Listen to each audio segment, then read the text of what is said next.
Assalamualaikum warahmatullahi wabarakatuh. Salam sejahtera, salam sehat untuk kita semua. Apa kabar teman-teman? Harapan saya baik-baik saja. Salam buat keluarga, teman-teman dimanapun teman-teman berada. Ya, tetap semangat. Walaupun tim nasional kita Garuda Muda bermain imbang 3-3 dengan Laos dalam match kedua di Asian Cup atau Piala AFF, tapi jangan patah semangat. Ya, memang ada rasa kekecewaan banyak ya pencinta sepak bola yang tentunya berpikir bahwa kita akan menang, tapi akhirnya kita hampir kalah sebelum kita bisa mengakhiri laga dengan 3-3. Artinya memang kalau bisa dilihat permainan kita tidak sesuai dengan harapan. Ya, koordinasi antar lini tidak jalan dengan baik. Passing masih salah-salah ya.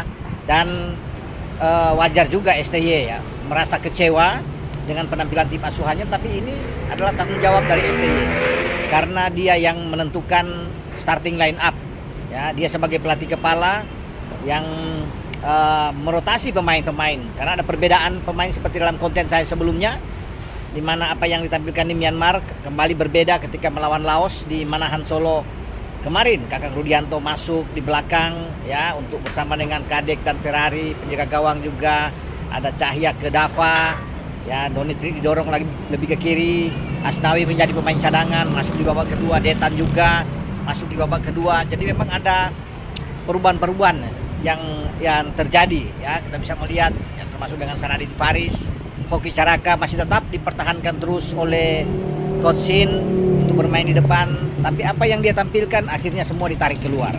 Ya, ini menjadi pembelajaran tentunya bagi Coach Shin untuk tidak lagi mencoba-coba bereksperimen, karena pertandingan berikut tanggal 15 kita menghadapi Vietnam di Vietri Stadion. Sangat kuat Vietnam.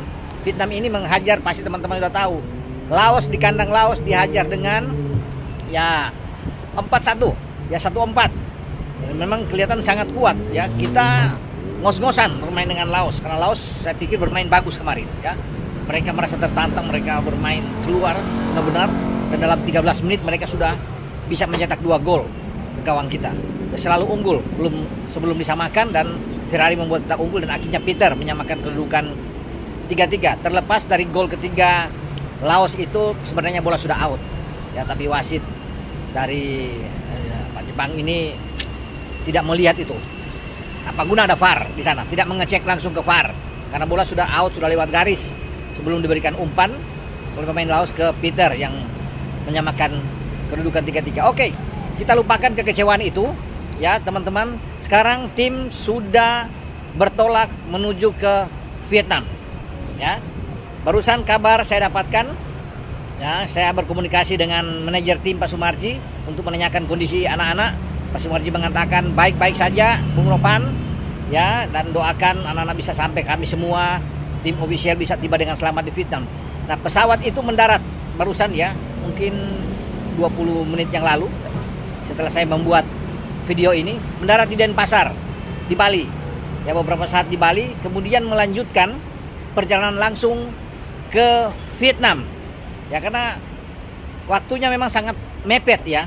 Dari pertandingan Myanmar ke Laos, kemudian Laos ke Vietnam, itu selalu berdekatan. Ini harus bisa dievaluasi lagi oleh penyelenggara AFF untuk next nanti, sehingga pemain-pemain itu tidak terlalu capek karena berdekatan waktu, hanya 2-3 hari langsung terbang sampai latihan bermain lagi. Dan Indonesia sudah harus bersiap. Kalau hari ini udah terbang ya mungkin jaraknya lumayan ya, bisa sampai sana istirahat, besok latihan, dan tanggal 15 sudah bermain. Habis bermain besoknya lagi harus balik cepat-cepat karena mempersiapkan diri menghadapi Filipina tanggal 21. Memang jarak dengan Filipina tuh agak jauh, memang agak sedikit jauh. Jadi oke lah, habis dari Vietnam kita datang ke Solo untuk bersiap pada tanggal 21 nantinya. Nah, kemarin satu pemain kita, Marcelino Ferdinand, mendapat kartu merah. Ada 2 kartu kuning yang dia dapatkan. Dia diusir wasit sehingga tidak bisa bermain melawan Vietnam. Padahal kita harapkan bahwa Lino bisa menjadi tulang punggung di sini.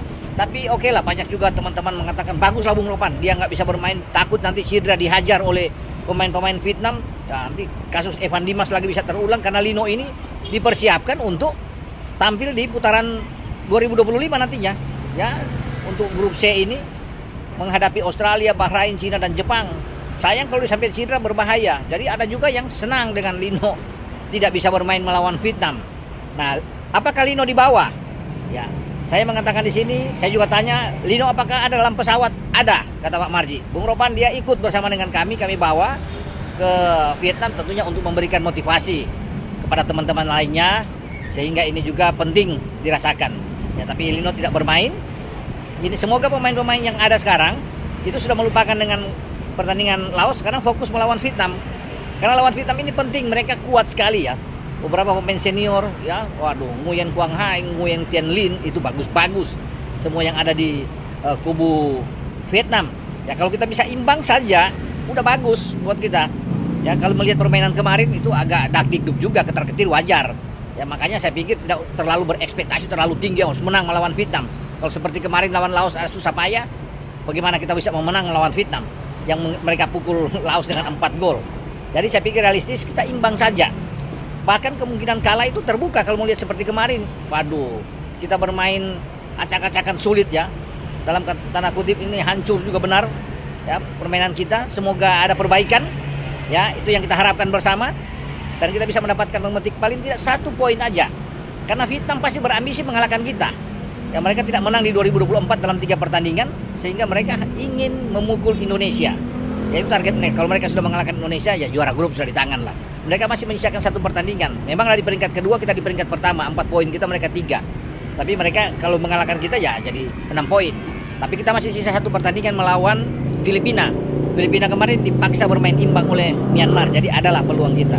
Tapi paling enak memang kita imbang di sana. Apalagi kalau kita bisa mencuri kemenangan, itu luar biasa buat kita. Ya, tapi tidak perlu terlalu berandai-andai terlalu jauh. Buat yang penting kita tidak kalah dulu dengan materi pemain seperti ini. Ya, oke, teman-teman, kita berdoa mereka bisa tiba mendarat dengan selamat hari ini di Vietnam dan mempersiapkan diri dalam pertandingan melawan tim tuan rumah. Ya, maju terus, Garuda Muda kita. Dengan saya, Bung Ropan. Ciao.